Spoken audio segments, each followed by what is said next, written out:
everybody. Welcome back to another PBT Extra. I'm Kay Adams here with Pro Basketball Talk's Kurt Heelan. Wednesday night, the Clippers won their 50th game of this season. It's a franchise first. Kurt, what does it mean for a team that's been around since 1970? We need to give the Clippers some credit here. I mean, 50 wins, they're going to get their first ever division title. That's huge. I mean, this is a franchise that for decades was kind of not only the laughingstock of the NBA, but in all of pro sports, when you wanted to talk about how not to run a franchise, it was the Clippers, but they have turned it around the last few years. It started with Blake Griffin, who brings a great work ethic. He has a front office that was willing to make moves and change the culture around and move out players that weren't part of what was going to be the future. The owner starts spending more. Credit Donald Sterling there. Chris Paul comes in, takes the whole thing to another level with his commitment and his energy.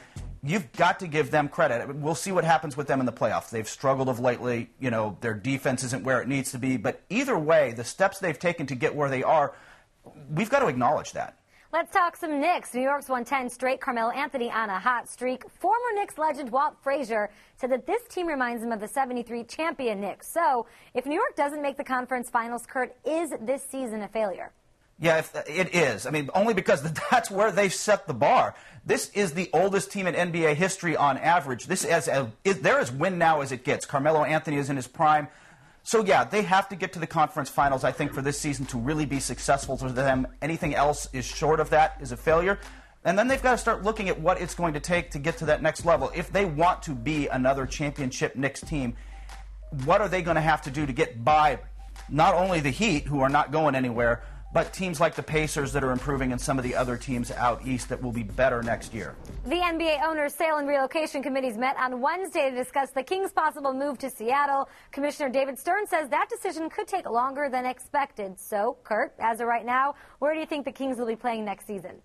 The reason it's going to take longer than expected is it's a hard decision and it's a close call. I mean, you've got two really good offers on the table. The one that the Maloofs have already signed, the deal that's in place to move the team to Seattle. Look, billionaire owners, new arena in the big city with larger, better television market, richer demographics. There's a lot of things to like about the NBA going back to Seattle.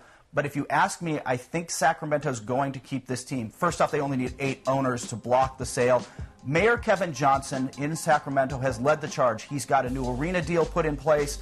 He's got the city pitching in for that arena deal. He's got billionaires buying the team and pitching in on that arena deal. And at the end of the day, a lot of those owners in that room are going to go to their cities in the next 10 or 15 years and say, hey, I need help. I need money for arena upgrades or a new arena. If you take a city like Sacramento that did everything you could ask a city to do to keep a team and you move the team anyway, you lose that leverage when you go to other cities. Thanks, everybody, for watching. You can check back next week for another PBT Extra.